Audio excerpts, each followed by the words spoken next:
Juan capítulo 17, verso número 9.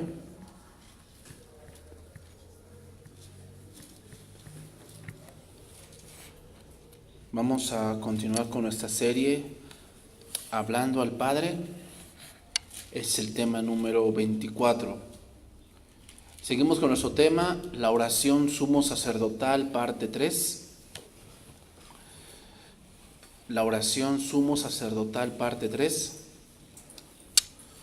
Juan capítulo 17, verso número 9.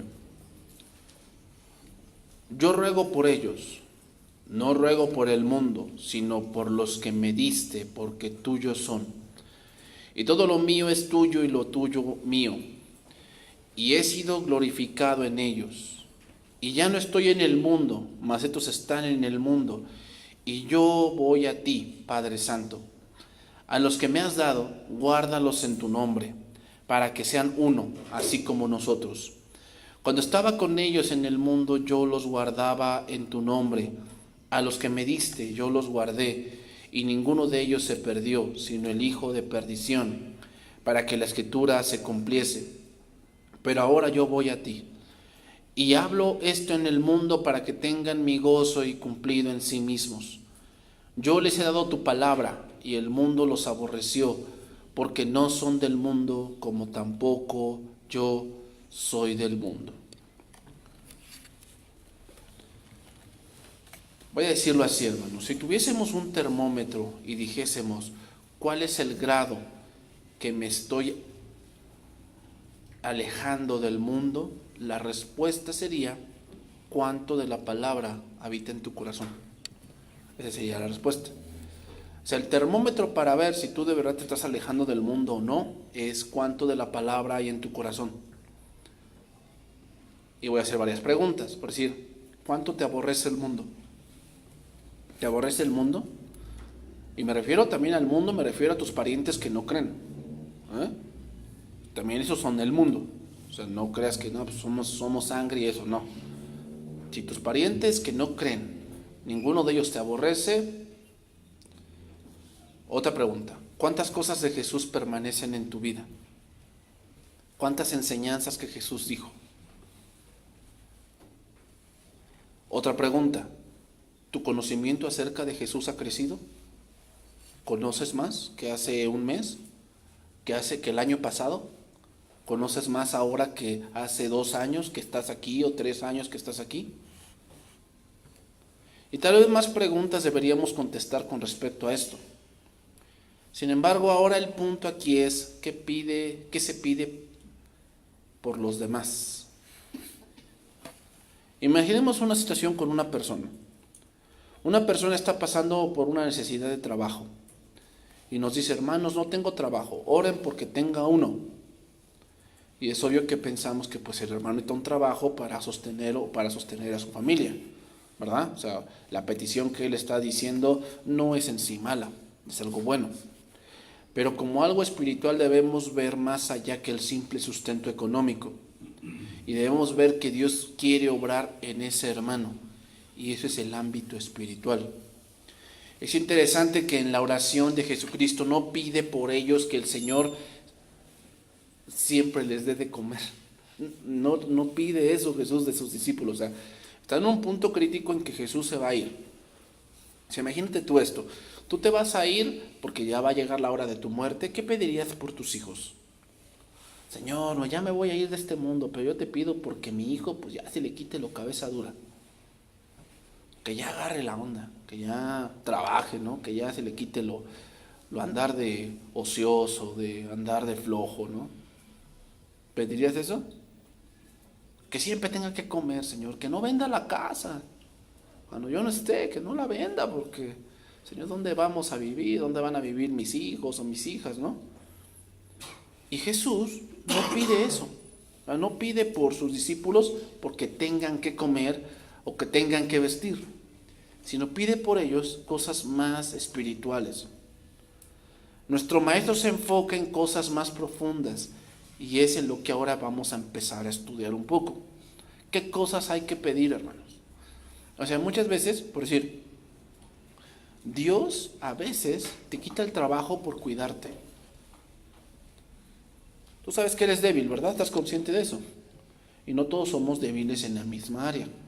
No todos somos débiles. Hay unos que son débiles en el comer, otros en el dormir, otros con las mujeres, otros con los hombres, otros no tienen ese problema, otros a lo mejor tienen el problema con el dinero, otros tienen el problema con las cosas materiales, quieren tener muchas cosas, otros tienen problema con la diversión, con la distracción. O sea, no todos tenemos el mismo problema, ¿ok? Tal vez lo que para ti sea un problema, para mí no lo es. Pero eso no quiere decir que yo sea mejor que tú, no. Yo también tengo debilidades. Y muchas veces esas debilidades se presentan en el trabajo. Y a veces Dios te quita el trabajo por cuidarte. ¿Estás consciente de eso? Porque mira, a nuestro entender decimos, es que si yo pierdo el trabajo es malo. Sí, en tu punto de vista sí es malo, porque pues obviamente ahí tienes un sustento, una entrada, de ahí pagas muchas cosas, pagas el agua, el predial, a lo mejor la letra del coche, pagas el Netflix, pagas el cable, pagas el internet, ¿ok? Eso que cosas que no son malas en sí, ¿no? ¿Y de dónde viene ese dinero? Pues de tu trabajo, es obvio. Pero cuando suceden ese tipo de cosas, hermanos, el problema que tenemos es que no analizamos qué pasa. A ver, cuando tú te enfermas, ¿analizas qué pasa? ¿Por qué te enfermaste? ¿Analizas eso? O simplemente, no, pues pasó porque tenía que pasar. No, espérate, o sea, eso es muy simple. O sea, muchas veces la enfermedad viene a consecuencia de tu mala alimentación, tu mal descanso. No tomas fruta, no comes fruta, ¿verdad? No comes guayaba, es que no me gusta, no comes naranja, es que tampoco me gusta, no comes el betabel, ¿verdad? No, tampoco, el limón, pues pura vitamina C, es lo que requieres. Y si no, pues mijito, pues inyectado, pues lo inyectamos, pues si no te gustan las frutas, pues vamos a la inyección, ¿verdad? Pero tu cuerpo requiere eso. Ay, ¿por qué me lesiono tanto las manos, los dedos? A lo mejor te falta calcio, te falta proteína, y la proteína viene en la carne. Es que no me gusta la carne. Entonces, pues vamos a las inyecciones, pero tu cuerpo requiere eso. ¿Estás consciente de eso? Porque muchos dicen, es que no, yo como joven no necesito. No, hombre, no lo sabes. O sea, ¿te das cuenta? Entonces, cuando te enfermas, analizas ese tipo de cosas. O sea, ya ves que la enfermedad es por la edad, ¿verdad? O sea, pues oye, ya tengo 50, pues oye, ya no estoy tan para muchas fuerzas, ¿verdad? Pero a veces las cosas son consecuencias de algo. Tu poco descanso, no duermes lo suficiente. Porque sí, hermano, si hay algo que afecta mucho al cuerpo es que no duermas. O sea, más que no comas, o sea, no comer como que el cuerpo se adapta, pero no dormir te mata. Te mata, en serio. Entonces, si tú dices, es que no duermo bien, duermo 2 horas cada día, o 3 horas, o 4 horas, ¿sabes? Eso a la larga, ¿qué va a hacer? Te puede traer que seas muy nervioso. O sea, ¿qué pasa? Que te duele mucho la cabeza constantemente. ¿Por qué? Porque tu cerebro, cuando dejas 8 horas o 6, 7 horas que duermes, él duerme 5 minutos. 5 en tu cerebro solamente te descuenta 5 minutos. Es lo que descansa tu cerebro. De esas 8 horas que tienes de dormir y no se las das, ¿qué pasa? Te sientes fatigado, no razonas bien, no puedes pensar bien, no se te vienen ideas, no se te vienen soluciones. Muchas de esas cosas son consecuencias de algo. Tienes que analizar ese tipo de cosas. Entonces, Dios hace las cosas con un propósito. ¿Entiendes? O sea, si Dios te quita el trabajo, una enfermedad, pasa tales cosas, hay un propósito. Y hay un porqué de esas cosas. Tienes que analizar eso. ¿Qué está pasando? ¿Para qué? Para ahorrar, o para orar más bien, para orar cosas espirituales. Cosas espirituales. ¿A qué me refiero? O sea, si solamente oras por un trabajo, está bien, sí, está bien. Pero ¿te has puesto a pensar por qué pereces el anterior? ¿Por qué Dios decidió quitártelo? ¿Por qué Dios decidió que te despidieran? ¿Por qué Dios decidió que lo dejaras? ¿Te has puesto a pensar en eso? Entonces, ¿ahora qué vas a pedir? Ese es el tipo de cosas que a veces no pensamos. Simplemente queremos algo, no viendo lo que eso va a conllevar. Juan 17:9.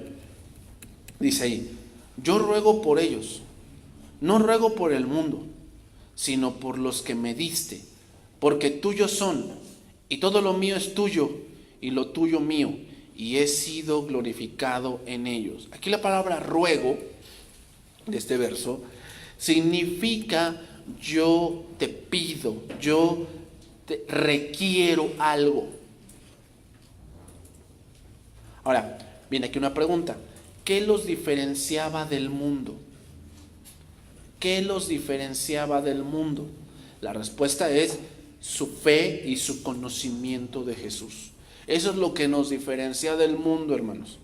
En la semana aquí, vinieron unos testigos de Jehová.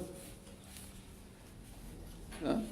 Ya tiene rato que no venían. Bueno, ya, no, joven, le venimos a hablar de la Biblia. ¿Quiere? Nos da un regalo un tiempo. Yo dije, mira, ahorita, no, pues con estos hombres, no, eran dos mujeres, dije, ahorita, sí, pásenle, ahorita voy a medir mi conocimiento con ustedes, ¿verdad? Y el punto es que yo lo que vi es que estas personas saben por qué son testigos, por qué se llaman así, ¿no? Lo saben, o sea, están bien certeros de que no, es que yo me llamo testigo de Jehová, porque la Biblia dice así, ¿no? Pero cuando yo las empecé a llevar al punto de que sí, o sea, sí, yo estoy de acuerdo que Jehová y sí, pero ese mismo nombre que ustedes encuentran ahí, Jesús mismo lo utilizó. No que va a ser un Dios, que Él es Dios. Entonces ellas empezaban a como que a dudar, ¿no? O sea, como que, bueno, sí, pero esto, pero el otro, o sea, luego sí, ahí lo dice ahí está bien. Pero la Biblia, le digo, personas, la Biblia no está separada. La Biblia es una conjunción. No podemos, ustedes dicen algo de acá y olvidan lo de allá. No. Luego es como si yo hiciera un pan y olvido los huevos. Pues no, o sea, todo lleva una conjunción para llevar a algo. Eso es a lo que voy, hermanos, es esto. Que eso es lo que te diferencia de los demás. ¿Cuál? Tu conocimiento no de la Biblia, sino de Jesús. Porque ellas también sabían la Biblia, citaban la Biblia, ponían los versos en la tableta y me la citaban y toda la cosa. Pero un punto es que te sepas Biblia y otro punto es que conozcas a Jesús. Eso es lo que diferencia a un hombre cristiano de los demás. ¿Ok? Los demás conocen, pues que sí, que Dios a veces castiga y que el pecado y todo ese tipo de cosas. Eso es como una creencia general. Pero el punto aquí como creyentes, hermanos, es que tú sepas quién es Jesús. Por eso nos llamamos cristianos. ¿Por qué? Seguidores de Cristo. ¿Okay? Ahora, hermanos, otra cosa que vemos aquí es el orden por el cual el Hijo ora. Primero por sus hermanos. Dice el verso, yo ruego por ellos, no ruego por el mundo. Fíjate, no está diciendo que no oremos por el mundo. Lo que está diciendo es que la prioridad es tus hermanos. La prioridad son tus hermanos. Yo ruego por ellos.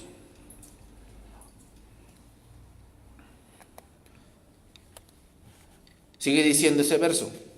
Sino por los que me diste, porque tuyos son. ¿Qué quiere decir esto? Los que me diste, porque tuyos son. Quiere decir que fue el Evangelio quien los trajo a Jesús. O sea, tienes que entender esto. Tú no encontraste a Dios, Dios te encontró a ti. Tú no encontraste a Dios, de que no, es que mi abuelita me trajo y ahí encontré a Dios. No. Nadie encuentra a Dios porque Dios no se perdió. Tú eras el perdido. Nosotros éramos los que nos habíamos extraviado. Así como la oveja perdida, ¿verdad? Que, pues, como ovejitas, pues la ovejita no ve bien, pero escucha muy bien. Entonces, la ovejita, pues ya ves, escucha un ruido y ¿qué hace la ovejita? Va a ver qué suena. Y cuando se da cuenta, ¿qué? Está perdida. ¿Y quién nos va a buscar? El buen pastor. El hijo pródigo. Inconscientemente, hermanos, fue Dios quien lo fue a buscar. Cuando se dio cuenta, le dijo, ¿qué estoy haciendo aquí? volveré a mi padre y le diré, Padre, he pecado contra el cielo. Fíjate, primero contra el cielo significa contra Dios y contra ti. ¿Y a quién lo fue a buscar? Dios mismo, para convencerlo de su realidad. O sea, estaba viviendo una realidad que él mismo se había creado. Pero cuando se dio cuenta de la verdad, se dio cuenta de que era una vil mentira. 6:40, Juan 6:40, vamos a ir a ese verso. Juan 6:40.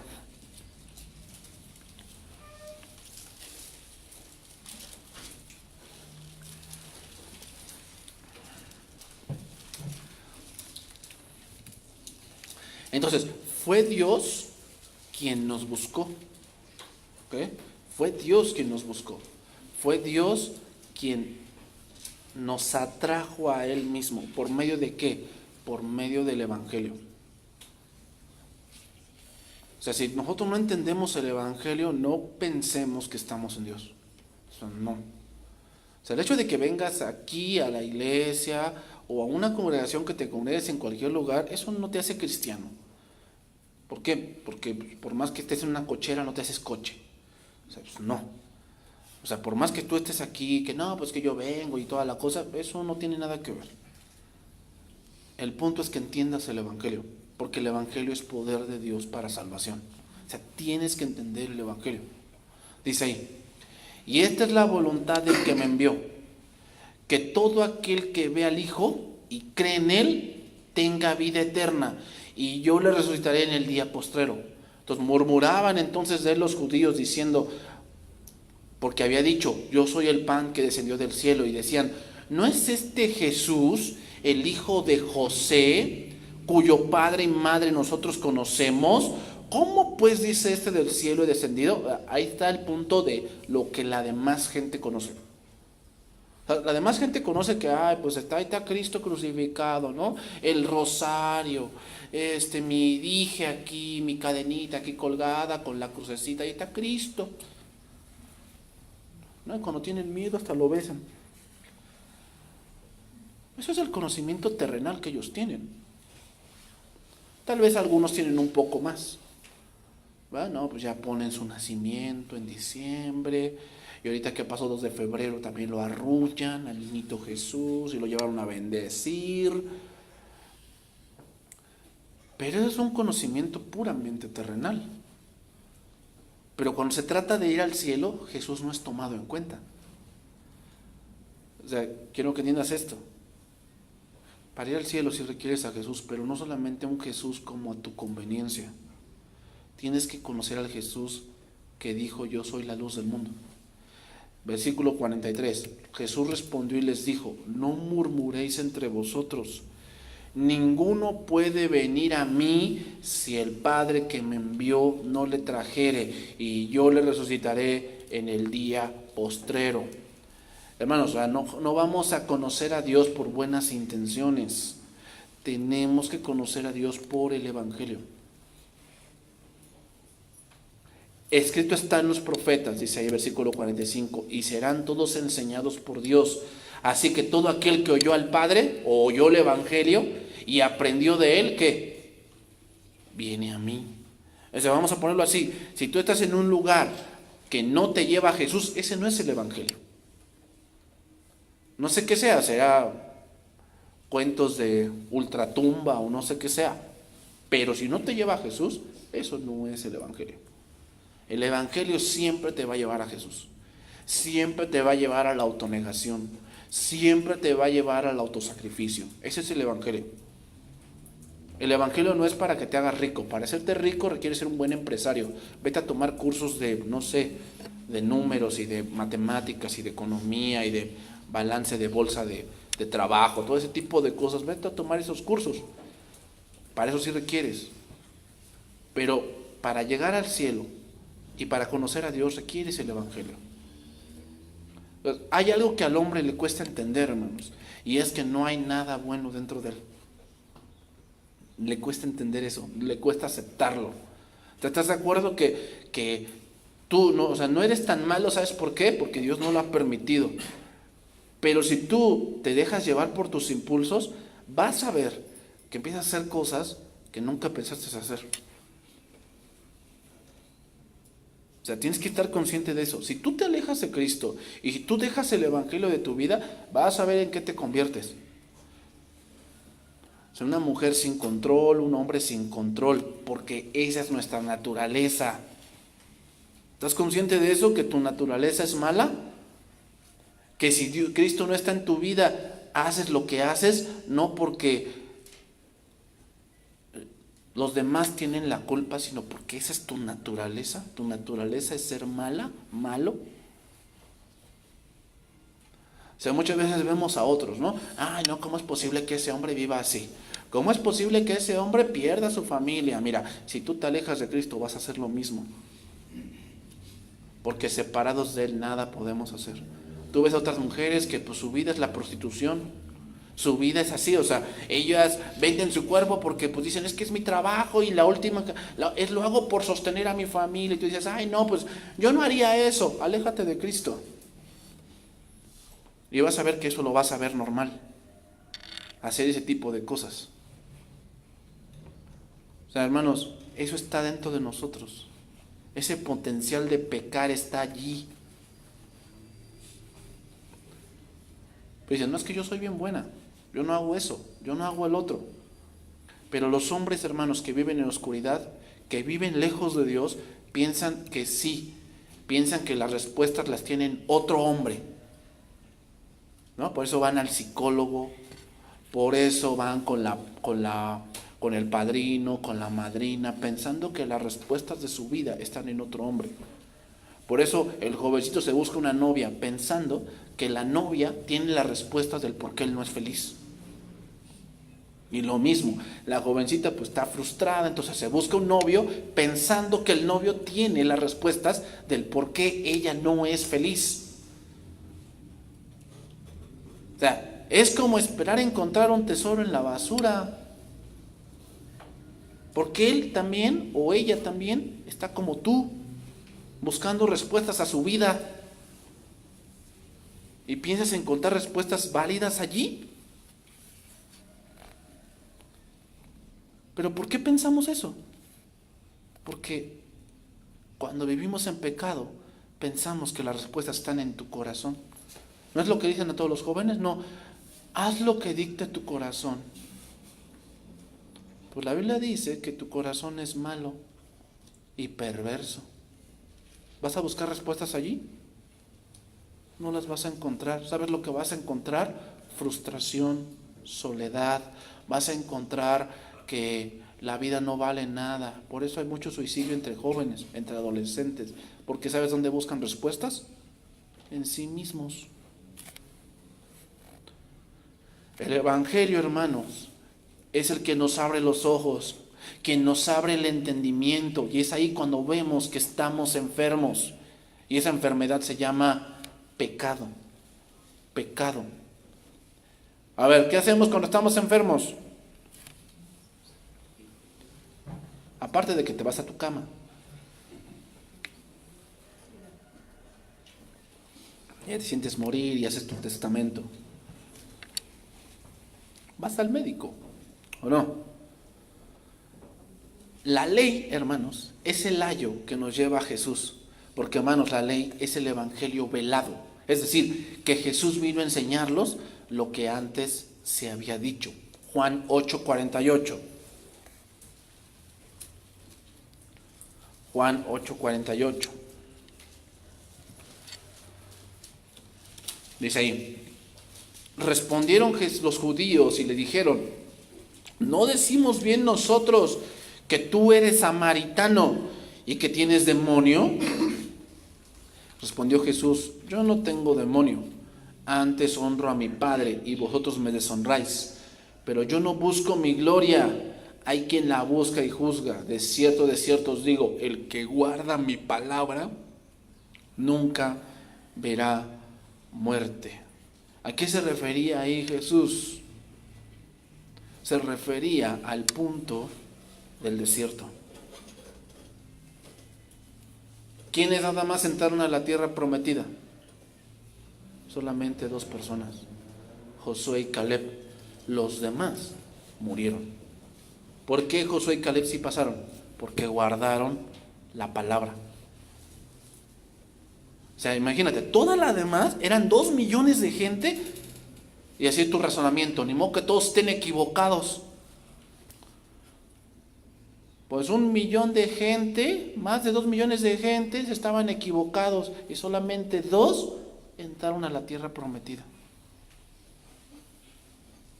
O sea, ¿te das cuenta cómo no es cuerdo eso? O sea, el hecho de que los demás estén de acuerdo y todo eso, y que los derechos y toda esta cosa, no quiere decir que eso sea la verdad. ¿Qué dice Dios? O sea, el hecho de que todo tu salón de clase se comporte así, eso no quiere decir que sea la verdad. Tienes que ver más allá, no seas tan terrenal. Tienes que ver más allá qué va a pasar después. ¿Eso te va a llevar a terminar una carrera, ese tipo de conducta, ese tipo de vida? ¿Te va a llevar a algo que de verdad digas, me siento orgulloso? Pues no. El día que seas más grande y tú prediques tanto lo que tú viviste o lo que tú hiciste, ¿sabes qué te van a decir otros que están más centrados? Te van a decir, eso cualquiera lo hace. Lo que tú hiciste, eso cualquiera lo hace. O sea, no tienes nada que sorprenderme a mí. O sea, pues, lo que tú hiciste, cualquiera lo hace. O sea, tienes que dejar de ser menos terrenal y tienes que empezar a ver más allá. Pero eso te lo va a dar el Evangelio. Entonces, retomando, el Evangelio abre nuestro entendimiento. Es el Señor quien iluminó nuestros corazones y nuestros entendimientos en la oscuridad. Y es allí donde entendimos que necesitamos un Salvador. Es allí donde lo entendimos. Seguimos ahí, Juan 17:9. Seguimos ahí. Yo ruego por ellos, no ruego por el mundo, sino por los que me diste, porque tuyos son, y todo lo mío es tuyo, y lo tuyo mío, y he sido glorificado en ellos. Este verso también nos habla de la seguridad de la salvación, hermanos. El Padre la ideó en la eternidad, desde antes de la fundación del mundo, y se ejecutó también en Dios. Por eso es gloriosa, es tan grande. Como dijo Pablo, cuando abundó el pecado, sobreabundó la gracia. Ahora viene otra pregunta aquí importante. ¿Cómo es glorificado el Hijo en nosotros? Cuando dice, yo he sido glorificado en ellos. ¿Cómo es esto? ¿Cómo ocurre? La respuesta es cuando somos transformados por la palabra. La meta suprema de todo lo hecho por un cristiano es darle la gloria a Dios. La meta suprema de todo lo hecho por un cristiano es darle la gloria a Dios.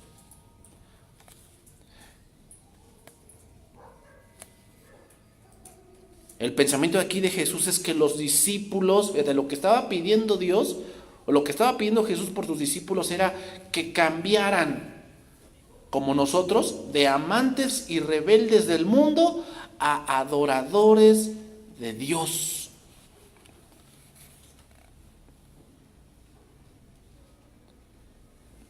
Esa es la meta, hermanos. Entonces, cada situación que un hermano pasa, ¿qué debemos orar por él? Que sea más como Cristo. Que sea más como Cristo. ¿Por qué? Porque cuando él se asemeja más a Cristo, Cristo es glorificado. Se los dije como con Ana. ¿Por qué Dios le dio un hijo a Ana? Para que ya no sufriera. Eso es muy humanista, hermanos. No es cierto. Porque si Dios no le hubiese dado un hijo a Ana, Dios seguiría siendo bueno. ¿Estamos de acuerdo en eso? O sea, si Dios no te da algo, ¿Dios sigue siendo bueno? Pues si tu carne dice que no, porque pues tu carne así es, que no, si Dios me da es bueno, y si no me da pues es malo. No se maneja así las cosas. Dios es bueno siempre, aun cuando te dice que no. Dios es bueno. Entonces, ¿por qué le dio un hijo a Ana? Para la gloria de Él. Cuando Dios permite algo en tu vida, Él quiere ser glorificado en tu vida. ¿Cómo?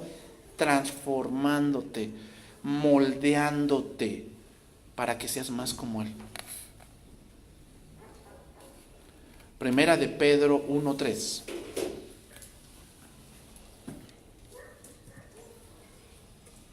Primera de Pedro 1:3.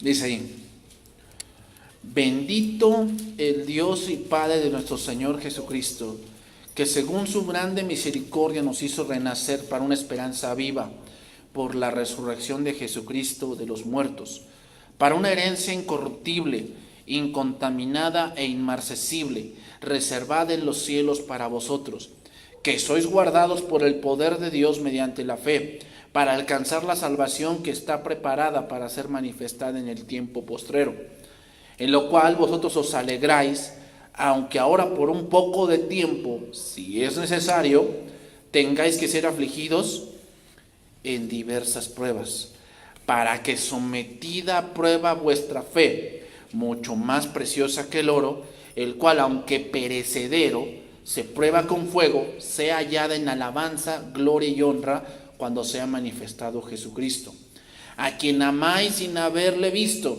en quien creyendo, aunque ahora no lo veáis, os alegráis con gozo inefable y glorioso, obteniendo el fin de vuestra fe, que es la salvación de vuestras almas. Te voy a decir un poco del contexto de este pasaje. La carta de Primera de Pedro fue escrita a judíos que estaban en la dispersión, es decir, estaban siendo perseguidos por causa del nombre de Cristo. Entonces, por eso el objetivo de la carta de Pedro, de la primera carta de Pedro, es decirles: no desmayen, no desmayen. Nuestra herencia no es lo que perdimos, porque cuando eres perseguido lo pierdes todo. O sea, imagínate que llegan a tu casa y no, pues vamos a matar a todos los que están acá. Entonces tú huyes, ¿qué te llevas? ¿La estufa? El refri, te lo llevas ahí cargando ya, corriendo, ¿no? Con el refri en las espaldas. No, a duras penas agarras un par de zapatos y una bolsa y tu celular y vámonos, ¿no?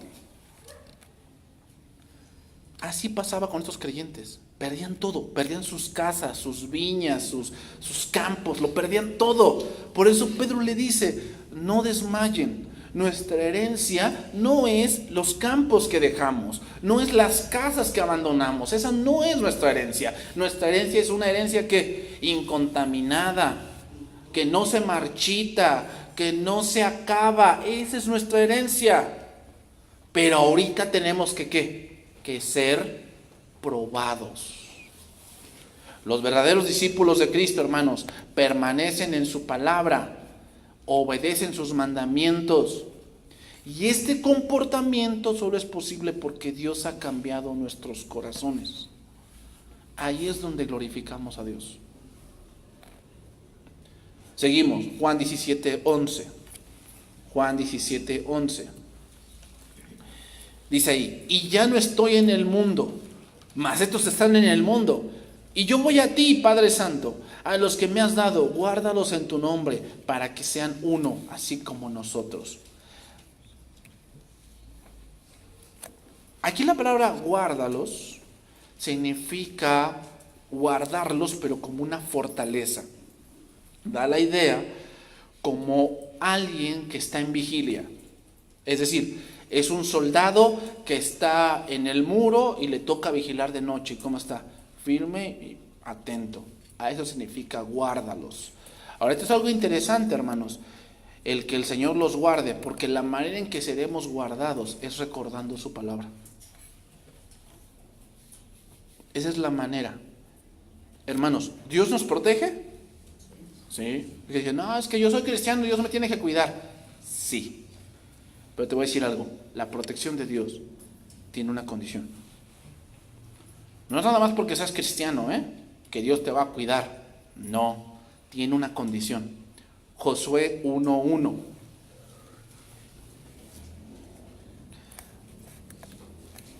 Mientras lo buscas te voy a decir algo. ¿Qué venía después de la oración de Getsemaní? La cruz, la muerte de Jesús. Y Josué da una cosa parecida a esto. Josué da algo parecido así. Dice, aconteció después de la muerte de Moisés. ¿Quién fue Moisés? Un gran caudillo. Un gran caudillo. O sea, vamos a ponerlo así. Era el fundador de la iglesia llamada Israel. Era el fundador. Era el pastor principal. ¿Se murió? Pues es lógico, ¿no? Eso, dicen que hay algo que tenemos seguro y eso es la muerte. Siempre nosotros tenemos una cita que sin duda vamos a llegar a ella. Entonces, se murió. ¿Qué pasa cuando el líder muere? Hay como temor, hay como indecisión. ¿Qué va a pasar? ¿Verdad? ¿Qué vamos a hacer? Ahora, ¿para dónde jalamos? Porque ya se murió el pastor. ¿Y ahora qué hacemos? Y Moisés, pues ¿quién era Moisés? Un hombre que habló con Dios cara a cara. Un hombre que subió al monte y que cuando bajaba dice que su rostro resplandecía, que no lo podían ver de frente porque resplandecía su rostro. El hombre que trajo todo el diseño del tabernáculo. ¿Ese era Moisés? No. La verdad, lo que yo más respeto de Moisés es cómo aguantó a 2 millones de gente quejumbrosa. Imagina, ¿no? Pues imagínate, 2 millones de gente quejándose, murmurando de él, hablando cosas que ni le constaban. 2 millones de gente, imagínate. Eso, Moisés de verdad es un gran ejemplo de servicio, porque de verdad, bueno, se murió. Entonces dice el versículo 2, que Dios le habló a Josué y le dijo, mi siervo Moisés ha muerto. Ahora pues, levántate y pasa este Jordán. ¿Por qué dice, levántate y pasa este Jordán? Porque muchas veces cuando muere el líder, todos se paralizan. O sea, él es el que tomaba las decisiones. ¿Y ahora qué vamos a hacer? No, ¿sabes qué, Josué? La vida tiene que continuar. La vida tiene que continuar. O sea, si a ti se te murió esto, se te murió el otro, se te murió la relación, se te murió que esto, que el trabajo, que esto, que... La vida tiene que continuar. Pero muchas veces cuando pasa eso nos paralizamos, ¿o no? Ahí se quedan estancados muchos. Y así viven 2, 3, 5, 10 años de su vida estancados ahí.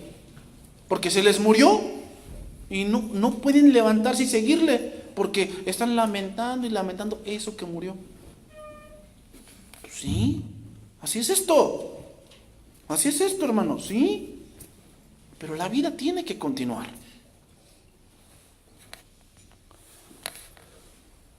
Sigue diciendo, levántate y pasa este Jordán, tú y todo el pueblo, a la tierra que yo les doy a los hijos de Israel. Yo os he entregado, como lo había dicho a Moisés, todo lugar que pisare la planta de vuestro pie, desde el desierto y el Líbano hasta el gran río Éufrates. Toda la tierra de los heteos hasta el gran mar, donde se pone el sol, será vuestro territorio. Nadie te podrá hacer frente. Ahí está la protección de Dios, ¿no? Nadie te podrá hacer frente. En todos los días de tu vida, como estuve con Moisés, estaré contigo. No te dejaré ni te desampararé. Esa es la protección de Dios, ¿verdad? Entonces, no, pues, o sea, Señor, tengo miedo. No temas, yo voy a estar contigo. ¿Pero qué? Ahí viene la condición. Esfuérzate y sé valiente. ¿Para qué? Dice, porque tú repartirás este pueblo por heredad la tierra de la cual juré a sus padres. Solamente esfuérzate y sé valiente para cuidar de hacer conforme a toda la ley que mi siervo Moisés te mandó. ¿Por qué está condicionada la protección de Dios? Porque guardes la palabra. O sea, mira, en el momento en que tú vas en contra de los principios de Dios, la protección de Dios no va contigo. ¿Pero soy cristiano? Sí, pero la protección de Dios está condicionada a eso. Como dijo un pastor, en el momento que tú le pisas a 120, Dios ya se bajó, ahí va solo, en tu moto y en tu coche. Entonces, ¿por qué Dios no me cuidó? Sí, te cuidó, ¿sabes cómo te cuidó? Sentido común. ¿O qué querías de que te apareciera enfrente y bájale? ¿Querías eso? Ni con eso lo harías.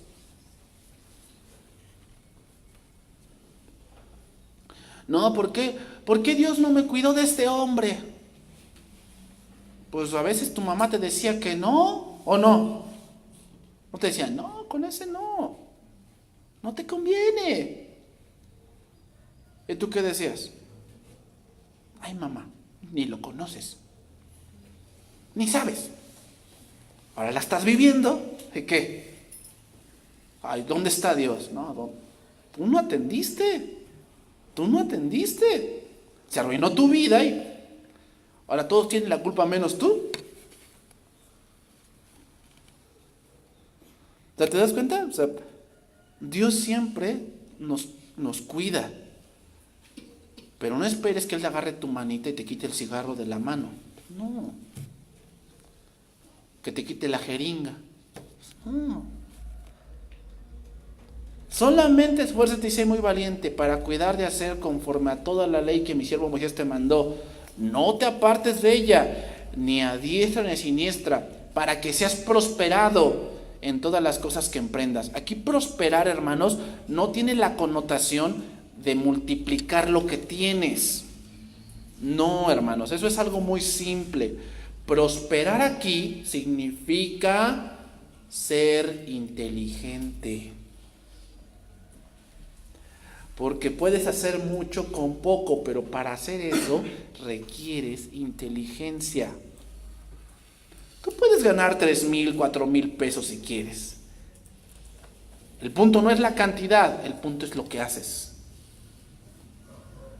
¿Y para eso qué requieres? Inteligencia. ¿De dónde viene eso? Pero si sigues pensando que la vida se vive como tu compadre, pues para allá vas. Eso es ser prosperado. O sea, la prosperidad no es tanto multiplicar lo que tienes. O sea, va por allí, pero para hacer eso, ¿qué requieres? Saber negociar, saber vender, saber comprar, cuándo comprar, dónde comprar. ¿De dónde viene esa inteligencia? De Dios. Pero esa inteligencia viene cuando tú estás bajo las alas del Altísimo. Nunca se apartará de tu boca este libro de la ley, sino que de día y de noche meditarás en él, para que guardes y hagas conforme a todo lo que en él está escrito, porque entonces harás prosperar tu camino, y todo ¿qué? Te saldrá bien. Mira que te mando, mira, otra vez lo vuelvo a repetir, que sí que eso es algo muy importante. Si lo repite Dios es porque es algo muy importante. Mira que te mando que te esfuerces y seas valiente. No temas ni desmayes, porque Jehová tu Dios, otra vez, estará contigo en donde quiera que vayas. ¿Pero por qué? Porque guarda su palabra. Esa es la condición para que la protección de Dios esté con nosotros. Guardar su palabra. Muchos por ello fracasan, hermanos. Se olvidan de las palabras del Señor, se olvidan de sus preceptos y mandamientos. Es por ello que la connotación de esta petición de Jesús es que nos guarde del mundo. Porque una de las cosas que tiene el mundo es que se olvida de Dios, hermanos. Eso es lo que tiene el mundo. O sea, ¿tú piensas que el mundo se acuerda de dar gracias cuando come? Parecen animalitos. Les sirven el plato y así como van se atiborran como si eso viniera de ellos. Sí, yo lo estoy pagando. No, mijito, no. El mundo se da gracias cuando le permite hacer algo que le gusta. Se da gracias cuando, no sé, le permite ir a un buen restaurante y comer. Cuando puede practicar el deporte que le gusta. Cuando va, no sé, de viaje a Cancún, a Acapulco, a Las Lomas, a Los Cabos, da gracias diciendo, Señor, gracias porque me gusta viajar y puedo hacerlo. ¿Da gracias el mundo? No. ¿Da gracias el mundo porque puede trabajar? ¿Porque trabaja en algo que le gusta? Porque hay trabajos que nos gustan hacer o no, lo hacemos con gusto. O sea, si a ti te gusta la computación, cuando estás en una computadora estás trabajando, dices, lo hago con gusto porque me gusta mi trabajo. No sé, a lo mejor a ti te gusta coser, te gusta vender, te gusta comprar, te gusta publicar, eres de marketing, de marcas, no lo sé lo que te guste, pero cuando lo puedes hacer, das gracias a Dios diciendo: Señor, gracias porque me gusta mi trabajo, porque lo hago con gusto y cuando recibo mi salario, te doy gracias porque puedo sustentar a mi familia o puedo comprarme yo algo. Le das gracias a Dios por eso. El mundo no lo hace. ¿Por qué no lo hace? Porque piensan que lo hacen ellos.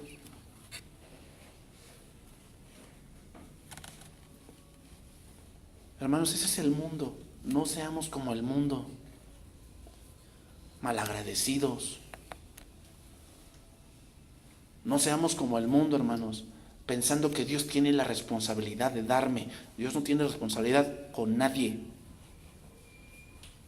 Y si Él nos da algo y si te da lo que te gusta, es la gracia de Dios en tu vida, para que veas que Él es bueno contigo.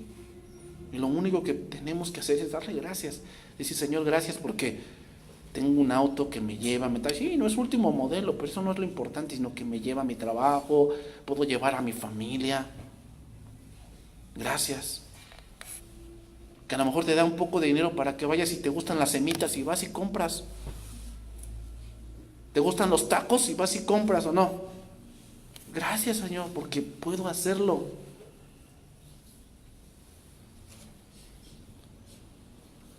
Entonces, una manera, hermanos, en la que Dios nos guarda del mundo es renovando nuestra mente, para que no caigamos en la fantasía de este mundo. Vámonos por la parte final. Ya se me está acabando el tiempo. Juan 17:12.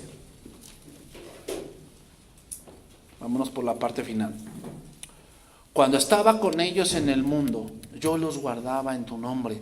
A los que me diste yo los guardé, y ninguno de ellos se perdió, sino el hijo de perdición, para que la escritura se cumpliese. A ver, pregunta: ¿cómo los guardaba Jesús? Mediante su enseñanza y mediante su ejemplo.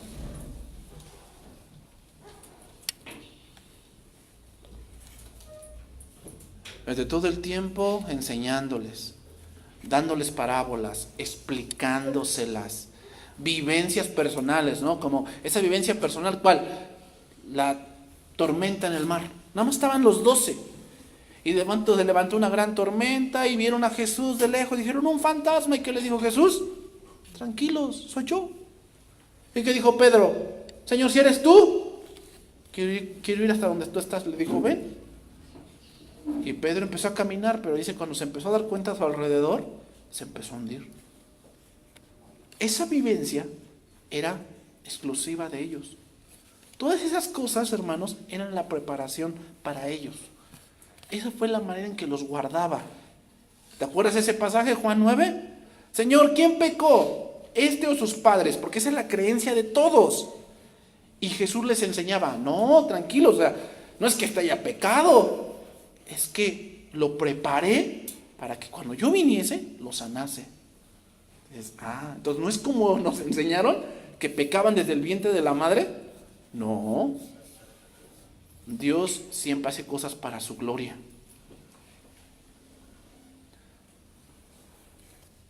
Ahora sigue diciendo: y ninguno de ellos se perdió, sino el hijo de perdición.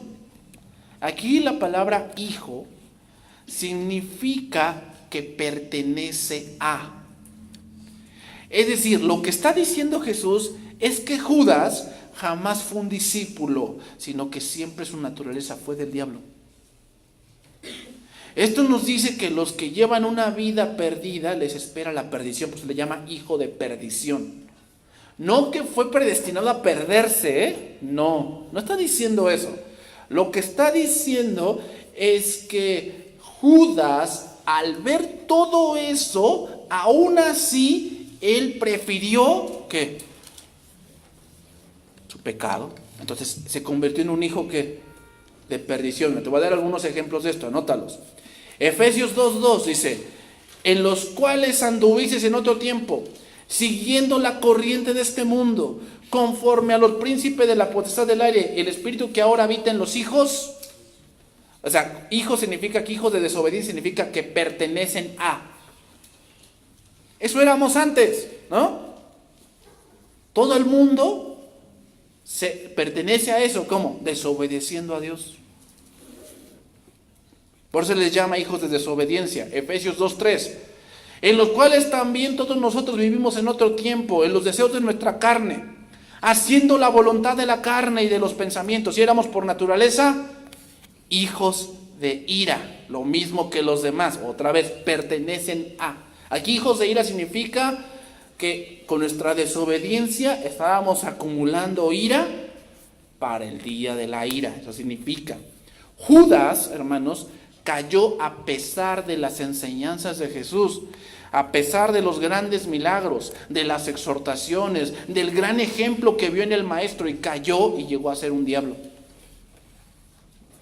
Entonces comprendemos aquí, hermanos, que hay muchos o varios en la congregación que dudan y que debemos orar por ellos para que sean afirmados y que sean establecidos en Cristo. Porque si siguen dudando, pueden abandonar. Y termino. Pero ahora voy a ti. Estoy en 17:13. Y hablo esto en el mundo para que tengan mi gozo cumplido en sí mismos. Yo les he dado tu palabra y el mundo los aborreció, porque no son del mundo, como tampoco yo soy del mundo. ¿Entonces dónde viene? ¿De Marte? ¿Los hombres son de Marte y las mujeres son de Venus? No, no está hablando de eso. Aquí la clave es no son. Y esto hace la santificación, hermanos. Nos aparta del mundo. ¿Qué quiere decir esto? Nos muestra la verdad. Nos muestra la verdad.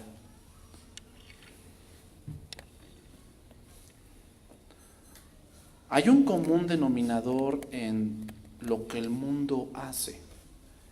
Y el común denominador es este: satisfacer mis deseos personales. Ese es el común denominador. Tú analízalo. Las cosas que el mundo hace, ¿qué satisfacen? A ellos mismos. Yo voy a hacer esto porque me satisface a mí. O sea, ¿por qué los hombres o las mujeres hacen lo que hacen? ¿Por qué se emborrachan? ¿A quién satisfacen cuando se emborrachan? A ellos mismos. Esa es la verdad. Aunque ellos dicen que no, que ayudan a otros y ese tipo de cosas, no. Es el egoísmo. Pero debes darte cuenta de esa verdad. La única manera de darte cuenta de eso es ¿qué? La palabra. La palabra, hermanos. Voy a terminar con este verso, Juan capítulo 9, verso 24. Entonces, yo les he dado tu palabra y el mundo los aborreció. Cuando tú te das cuenta de la verdad, tu misma familia carnal te empieza a aborrecer. ¿Por qué? Porque ya no piensas así. Cuando te dicen, es que tú antes eras esto. Y tú le dices, sí, sí es cierto, pero ¿qué ganancia yo tenía de eso que yo hacía? ¿Qué ganancia yo tenía? No, pero nos divertíamos. Pues sí, pero de todo eso que tú dices diversión, ¿qué tengo ahora? ¿Que pueda yo decir, pues me hizo más rico? ¿Eso que hicimos nos hizo más rico? ¿Eso que fraudeamos lo disfrutamos? ¿Eso que engañamos ahora lo tenemos guardado en el banco? ¿O debajo del colchón? Entonces dicen, no, lo que pasa es que tú ya estuviste bien aguado. Ya te lavaron el cerebro allá donde vas. Pero lo que pasa es que te das cuenta de la verdad. Que las cosas que el mundo ofrece no es lo que parece. Es por eso, hermanos, que si hay las personas, yo creo que son todas, pero los jóvenes son los que más tienen la vista más corta. ¿Por qué? Porque la verdad del mundo a ellos les vende espejitos. Es la verdad.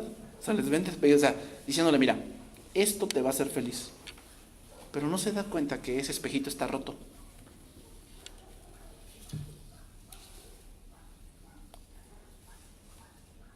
Juan 9:24. Y vamos a terminar con ese pasaje. Entonces volvieron a llamar al hombre que había sido ciego. Y le dijeron: da gloria a Dios. Nosotros sabemos que ese hombre es pecador. Se referían a Jesús. Estaban diciendo que Jesús no era lo que él decía ser. Pero también el verso significa, a ver, no puede ser Jesús, dinos ya la verdad, no te hagas, deja de mentir, ciego. Tú no eras ciego, tú te estás haciendo, porque ese hombre es pecador y no pudo haberte sanado. Entonces él respondió y dijo: si es pecador, no lo sé. Una cosa sé, que habiendo yo sido ciego, ahora veo. O sea, a ver, que si hay un aleluya, una monja, no lo sé. Lo que sí sé es que lo necesitaba.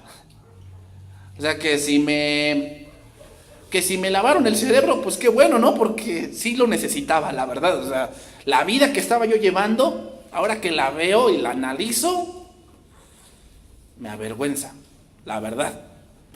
Le volvieron a decir: ¿qué te hizo? ¿Cómo te abrió los ojos? Y él respondió: ya os lo he dicho y no habéis querido oír. ¿Por qué lo queréis oír otra vez? ¿Queréis también vosotros haceros sus discípulos?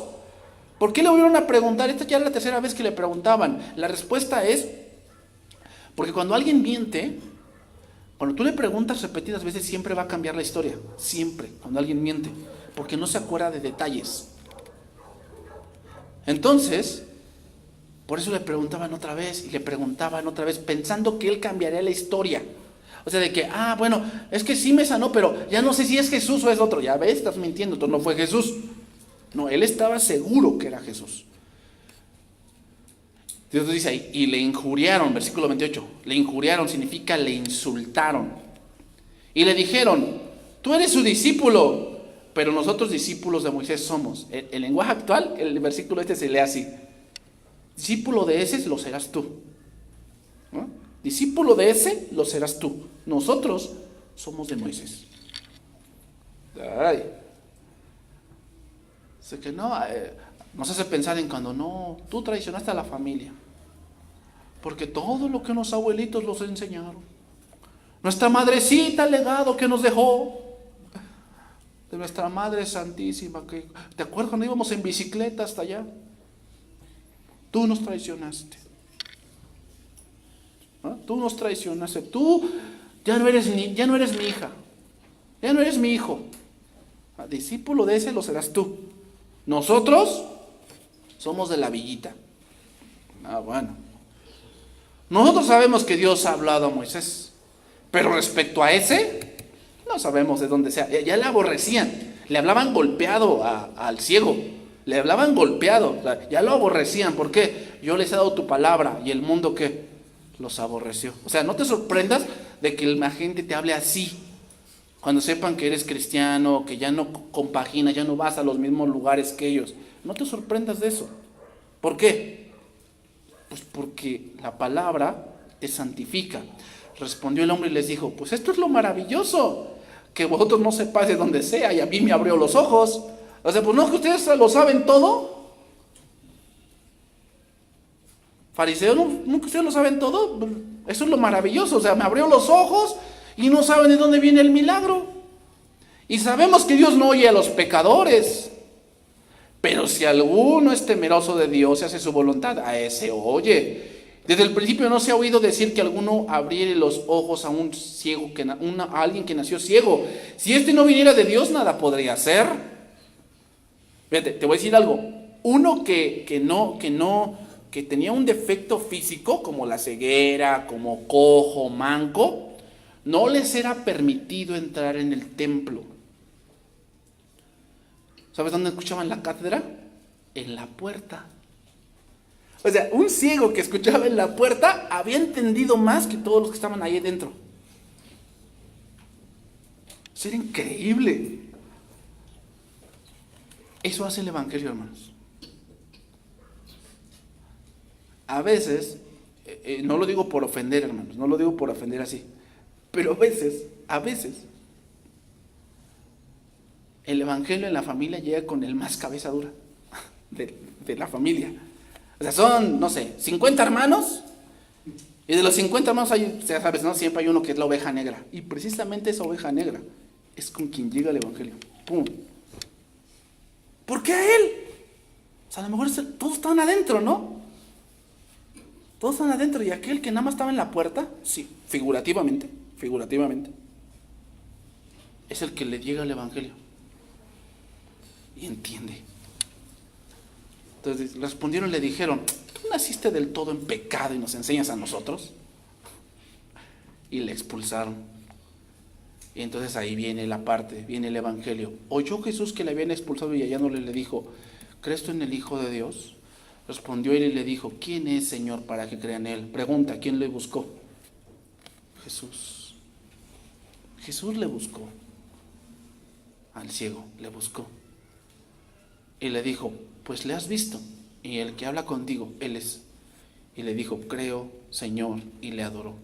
Ahí la palabra adoró viene de la palabra griega proskuneo, que significa bajar la cabeza hasta el piso. O sea, en ese momento lo que hizo fue inclinarse, pero la cabeza hasta tocar el piso. Eso fue lo que hizo el ciego.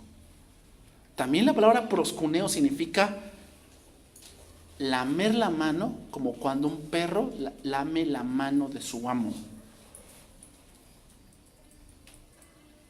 ¿Sabes cuándo hace eso el perro? Cuando se humilla completamente ante ti. ¿Has visto al perrito cuando se voltea y te enseña la pancita y está así? Esa es la muestra más grande de un perro de humillación delante de ti, porque ahí está completamente indefenso. Quiere decir que confía en ti, que reconoce que tú eres mayor que él. Eso hace el perro. La idea, hermanos, es que la adoración es humillación. ¿El mundo se humilla ante Dios?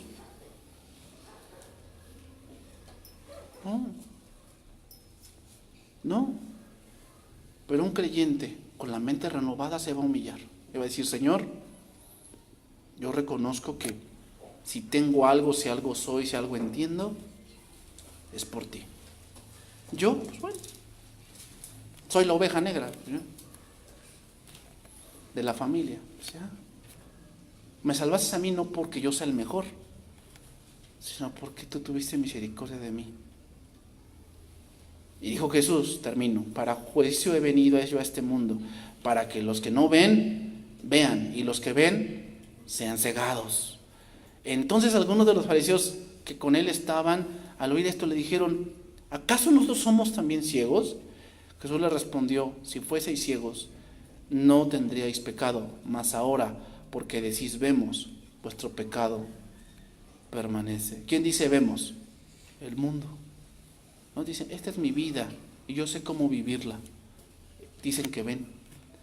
Pero aquel que llega al evangelio se da cuenta que no ve, y el evangelio le ilumina y empieza a darse cuenta de qué, de la verdad,